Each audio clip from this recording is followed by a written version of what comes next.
حق کی آواز اٹھانے کی بدولت ان کو قید و بند کی صعوبتوں کو سہنا پڑا، ان کو رومانوی اور انقلاب پسند شاعر ہونے کا اعزاز حاصل ہے۔ رشیا نے ان کو اپنا سب سے بڑا ایوارڈ لینن ایوارڈ سے نوازا۔ یہ جلا وطن بھی رہے، منٹگمری جیل ساہیوال میں بھی رہے اور حیدرآباد کی جیل میں بھی قید رہے، اور اس کے ساتھ ساتھ ان کی غزل میں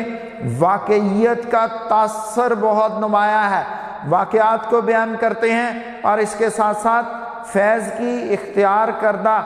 مجموعی قدریں، جمالیاتی اور سماجی افادیت دونوں کا مجموعہ ہے،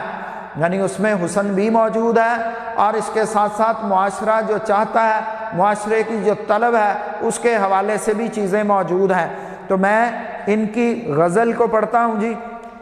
اور پھر اس پر بات کرتے ہیں۔ پہلی ہی غزل ہے جس کو ہم پڑھنے جا رہے ہیں، وہ کہتا ہے جی نہ گواؤ ناو کے نیم کش، دل ریزہ ریزہ گنوا دیا، جو بچے ہیں سنگ سمیٹ لو، تنے داغ داغ لٹا دیا۔ اب نیم کش، ناوک، یہاں پر کچھ لفظ جو ہیں وہ استعمال ہوئے ہیں، اور ناوک نیم کش کہتے ہیں جی آدھے کھنچے ہوئے تیر کو، اور اس کے ساتھ ساتھ ریزہ ریزہ ٹکڑے ٹکڑے ہے، سنگ پتھر کے لیے ہے، تنے داغ داغ زخمی جسم ہے، چارہ گر معالج کے لیے استعمال ہوتا ہے۔ تو اب یہاں پر کیا ہے، وہ کہتا ہے کہ آدھی کھنچی ہوئی کمانوں کے تیر ضائع مت کرو، جسے مارنا چاہتے تھے اس نے اپنے دل کے تمام ٹکڑے گنوا دیے، پتھر پھینکنے والوں بقیہ پتھر سنبھال لو، جسے مارنا چاہتے تھے اس کا زخم زخم جسم ختم ہو چکا۔ اب ایسا کیوں کہا جا رہا ہے جی؟ یہ شاعر انقلاب پسند شاعر ہے، اس نے ہمیشہ اپنے معاشرے کے اندر موجود جو تضادات ہیں ان کو محسوس بھی کیا اور اس پر اپنی آواز کو بلند بھی کیا، اور اسی سلسلے میں شاعر کہہ رہا ہے بے شک کہ یہ غزل کا ایک روایتی انداز ہے، لیکن اگر ہم اس کو محبوب کے حوالے سے دیکھیں تو وہ اپنے محبوب سے مخاطب ہو کے کہتا ہے کہ اے میرے محبوب، تم اپنی آدھی کھنچی ہوئی کمان تیر سے ضائع نہ کرو، آئینے کی طرح میرا دل تو پہلے ہی ٹکڑے ٹکڑے ہو چکا ہے، تمہارے پاس جتنے پتھر بچے ہیں انہیں سنبھال کر رکھ لو، کیونکہ میرا جسم تو پہلے ہی زخموں سے بھرا ہوا ہے۔ شاعر اس شعر میں شاعرانہ مبالغہ آرائی سے کام لیتے ہوئے ایک خوبصورت منظر پیش کر رہا ہے۔ وہ در حقیقت یہاں پر یہ بیان کرنا چاہتا ہے کہ اس کی مخالفت کرنے والے جو ہیں وہ ایک طرح سے اپنے مقصد میں کامیاب ہو چکے، لیکن دوسری طرف شاعر ان کو یہ باور کروانا چاہتا ہے کہ ان کی تمام کوششیں اس لیے رائگاں ہیں کہ وہ جو مقصد حاصل کرنا چاہتا تھا، وہ شہادت کے جس منصب پر فائز ہونا چاہتا تھا وہ اس تک پہنچ چکا ہے، لہٰذا اب اگر وہ اس پر پتھر برسا رہے ہیں، اب اگر وہ اس کی مخالفت کرنے کی کوشش کر رہے ہیں تو ان کی یہ تمام تر کوششیں رائگانی کا حصہ ہیں، کیونکہ شاعر اپنے مقصد تک پہنچ چکا ہے۔ اور اگر ہم دوسری طرف دیکھیں تو اس کا مفہوم یہ بھی ہے کہ جب مقصد زخم لگانا ہے تو یہ تو پہلے ہی پورا ہو چکا ہے۔ یہاں ہم ایک بار پھر اردو ادب کا جو روایتی محبوب ہے، جس کو ہم بے وفا کہتے ہیں، جس کو سنگ دل کہتے ہیں، جس کو ہم برا اور انتہائی برا بنا ہوا دیکھتے ہیں، اس کے حوالے سے ہے کہ اگر تو محبوب کا مقصد عاشق کو تنگ کرنا ہے، اس کو زخم زخم کرنا ہے، تو شاعر کہتا ہے وہ کام تو ہو چکا، عاشق جو ہے اس کا دل تو زخمی ہو چکا، اور پھر باقی کیا رہ گیا؟ لہٰذا وہ کہتا ہے کہ بہتر یہی ہے کہ اس کے پاس جو کچھ بھی ہو وہ سب کا سب جو ہے وہ واپس لے جائے۔ اگر اس نے تیر کمان کھینچے ہوئے ہیں، اگر اس نے کسی بھی طرح اس کو نقصان پہنچانے کے لیے اپنے ہاتھوں میں پتھر پکڑے ہوئے ہیں، تو لہٰذا وہ کہتا ہے اب اس کا کوئی فائدہ نہیں رہا، کیونکہ اب وہ اپنے اصل مقصد کی طرف جا چکا۔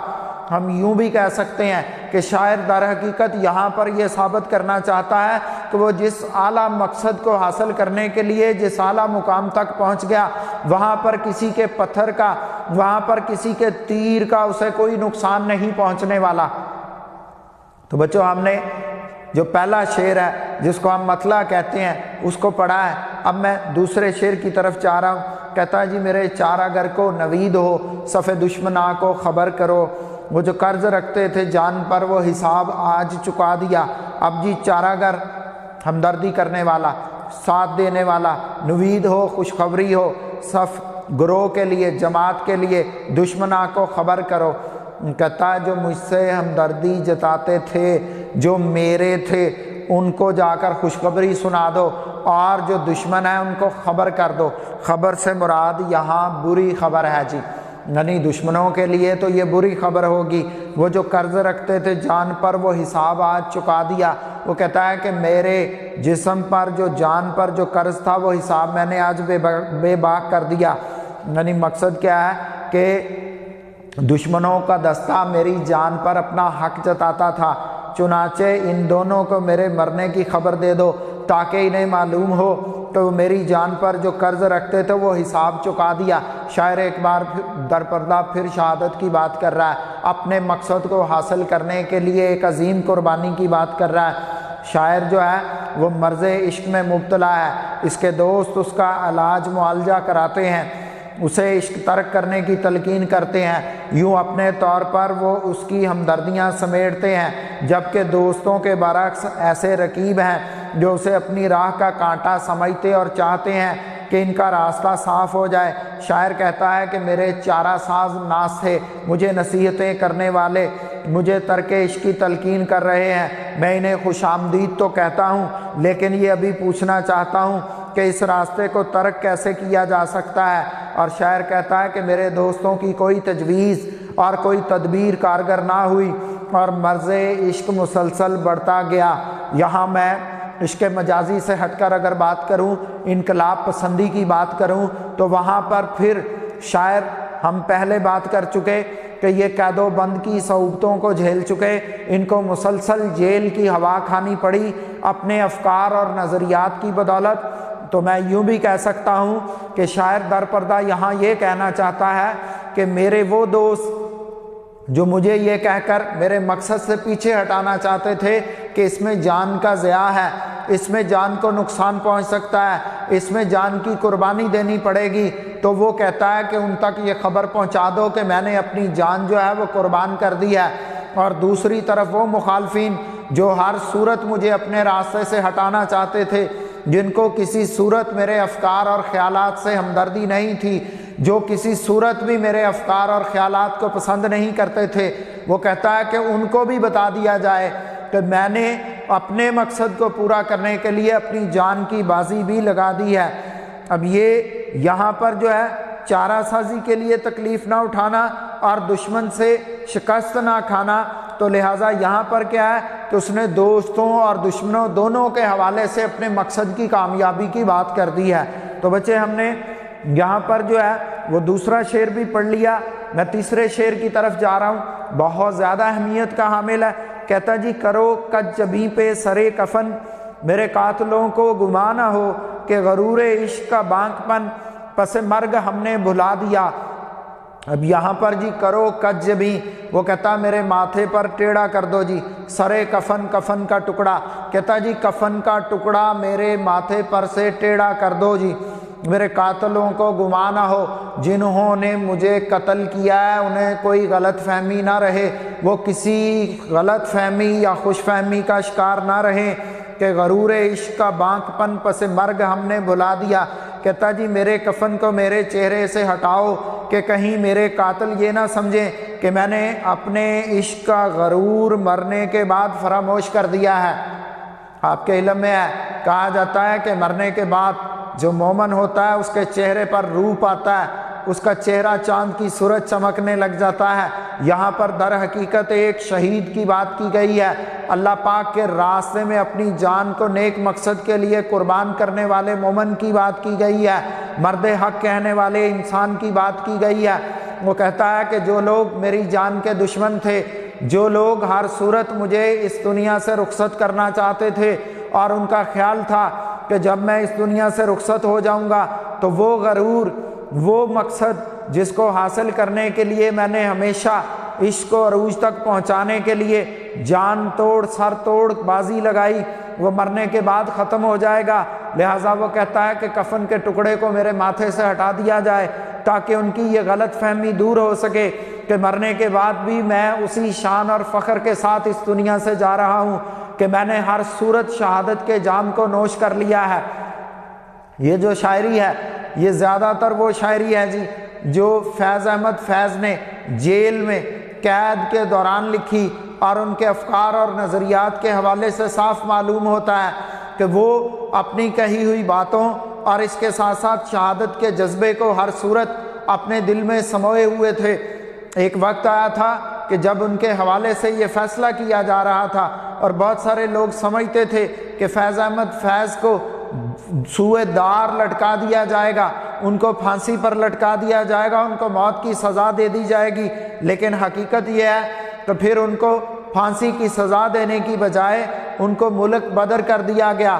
ان کو ملک سے باہر بھیج دیا گیا، اور وہ رشیا جا کر رہائش پذیر ہو گئے، یا وقتی طور پر جلا وطنی کاٹنے کے لیے وہ روس میں مقیم ہو گئے۔ تو یہاں پر شاعر جو ہے اسی طرح سے اپنے مقصد شہادت کے پس منظر اور اس کے ساتھ ساتھ نصب العین کے ساتھ اپنی وابستگی کے اظہار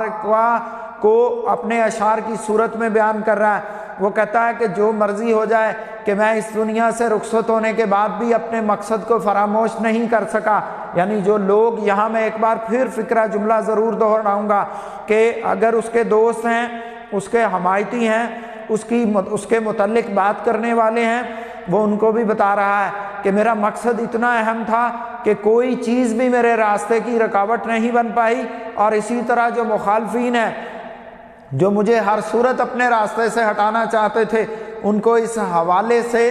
شکست کا سامنا کرنا پڑا کہ مرنے کے بعد بھی میرے سر سے کفن ہٹا کر وہ دیکھ سکتے ہیں کہ میں اپنے مقصد پر کاربند ہوں اور میں اس کو آگے لے کر چل رہا ہوں۔ تو یہ شعر بھی ہم نے بچے پڑھا، اور چوتھے شعر کی طرف ہم جا رہے ہیں۔ کہتا جی ادھر ایک حرف کے گفتنی، یہاں لاکھ عذر تھا گفتنی، جو کہا تو سن کے اڑا دیا، جو لکھا تو پڑھ کے مٹا دیا۔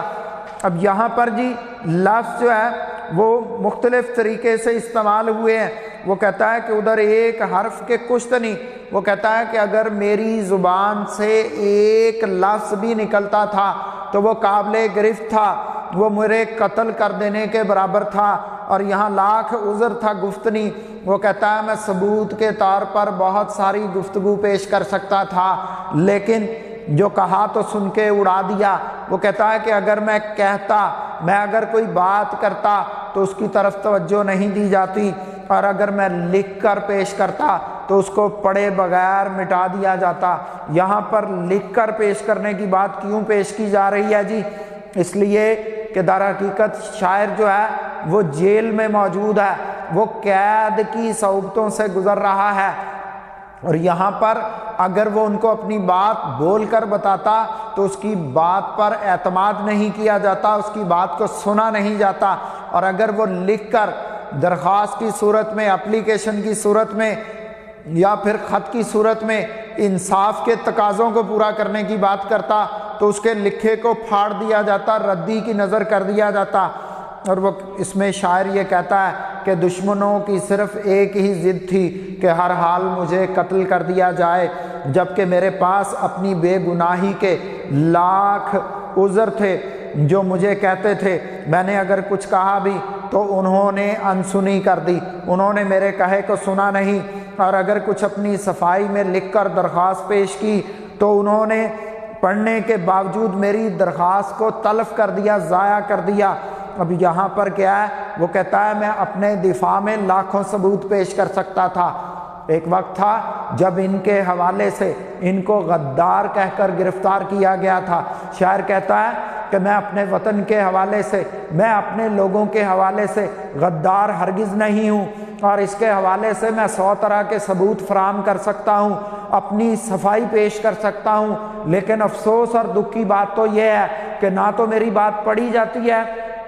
اور نہ ہی میری بات سنی جاتی ہے، اور نہ ہی میری بات پر توجہ دی جاتی ہے۔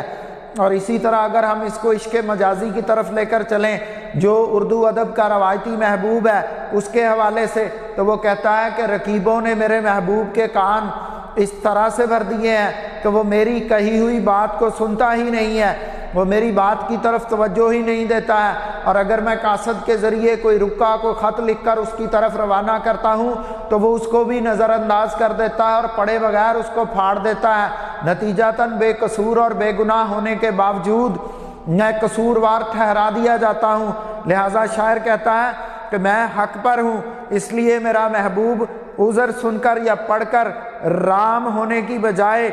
معاملے کو رقیبوں کی باتوں کی بدولت بگاڑے ہوئے ہے۔ دونوں طرح سے شاعر یہ کہتا ہے کہ بے گناہی کے باوجود مجھے قصوروار ٹھہرایا جا رہا ہے، اور میری مشکل سب سے زیادہ یہ ہے کہ میں اپنی صفائی میں کچھ کہنے کی پوزیشن میں نہیں ہوں، میں کسی صورت بھی اس حوالے سے گفتگو نہیں کر سکتا، کیونکہ میری بات سنی بھی نہیں جا رہی، اور اس کے ساتھ ساتھ لکھ کر پیش کی جائے تو پڑھی بھی نہیں جا رہی۔ تو بچے، ہم نے یہ شعر بھی پڑھا، ہم آخری شعر کی طرف جا رہے ہیں۔ کہتا ہے جی کہ جو رکے تو کوہ گراں تھے ہم، جو چلے تو جہاں سے گزر گئے، رہے یار ہم نے قدم قدم تجھے یادگار بنا دیا۔ تو بچوں، یہ شعر بہت زیادہ اہمیت کا حامل ہے۔ جو رکے تو کوہ گراں تھے ہم، کوہ گراں جی اٹل بلند پہاڑ، وہ کہتا اگر ہم رک گئے تو کسی چٹان کی طرح سے اپنے مقصد کو حاصل کرنے کے لیے کھڑے ہو گئے، ڈٹ گئے۔ جو چلے تو جہاں سے گزر گئے، وہ کہتا ہے کہ اگر اپنی منزل کو حاصل کرنے کے لیے سفر شروع کیا تو پھر اس کے بعد پرواہ بھی نہیں کی کہ اس کے لیے جان بھی جا سکتی ہے۔ ہم شہادت کے جذبے کو حاصل کرنے کی طرف چلے گئے، رہے یار ہم نے قدم قدم تجھے یادگار بنا دیا۔ وہ کہتا ہے محبوب ہم نے ایسی ناقابل فراموش قربانیاں دی کہ لوگ ہماری باتیں کرنے پر مجبور ہو گئے، ہم یادگار بن گئے، لوگ ہماری گفتگو کے ذریعے عشق کی منازل کی بلندیوں کو ماپنے لگ گئے۔ اب اس کے اندر جی شاعر عشق کے ساتھ اپنی وابستگی اور جد و جہد کی اہمیت کو بیان کر رہا ہے، کیونکہ آپ نے ایک کوٹیشن سنی ہوگی کہ جو دنیا دار ہوتے ہیں ان کے دلوں میں خواہشات جنم لیتی ہیں، اور جبکہ جو دنیا سے ماورا ہوتے ہیں، بڑے مقاصد کو حاصل کرنے والے ہوتے ہیں، ان کے جذبے چٹانوں سے بھی بھاری ہوتے ہیں، ان کے جذبے چٹانوں سے بھی زیادہ مضبوط ہوتے ہیں۔ تو وہ کہتا ہے کہ ہم لوگ ایسے تھے کہ ہم نے دوسروں کے لیے راستوں کو ہموار کر دیا، ہم نے دوسروں کے لیے مثالیں قائم کر دیں، اور یہ ایک حقیقت ہے کہ جس طرح انہوں نے انتظامیہ کے حوالے سے آواز اٹھائی، انہوں نے جس طرح آمریت کے خلاف بات کی، وہ ایک قابل مثال اور قابل تقلید رہی۔ یعنی ان کا اصل مقصد کیا تھا کہ اگر مسلمانوں نے ہجرت کی اور پاکستان کا حصہ بنے اور ہندوؤں اور انگریزوں سے آزادی حاصل کی، تو اس کے باوجود بھی اگر وہ اپنے حقوق کو حاصل کرنے کے لیے چند مخصوص ہاتھوں کی طرف دیکھ رہے ہیں، چند مخصوص ذہنوں کی بدولت کٹ پتلیوں کی طرح سے زندگی گزارنے پر مجبور ہیں، تو شاعر کا کہنا تھا کہ پھر اس زندگی سے کہیں زیادہ موت اچھی ہے۔ اور شاعر کہتا ہے کہ اگر ہماری زندگی کا تجزیہ کیا جائے، اگر انصاف کے ساتھ دیکھا جائے، تو پھر ہم نے جو زندگی گزاری ہے وہ ارادے کی مضبوطی اور زندگی کو اصل مقصد تک پہنچنے کے لیے جام شہادت کو نوش کرنے کا ایک ایسا سفر تھا کہ جس کے ذریعے ہمیشہ انہوں نے ایک مثال قائم کر دی۔ تو ہم نے بچے فیض احمد فیض کو پڑھ لیا، اس کی غزل کو مکمل کر لیا، سمارٹ سلیبس کے مطابق جو ہے یہی ایک غزل جو ہے وہ آپ کے سلیبس کا حصہ ہے، اس کو ہم نے پڑھ لیا۔ کوئی مشکل پیش آئے، کوئی اس میں مسئلہ مسائل ہو تو آپ کمنٹ کر سکتے ہو، بات کر سکتے ہو، میسج کر سکتے ہو۔ آج کا لیکچر یہیں پر ختم ہوتا ہے۔ اللہ حافظ۔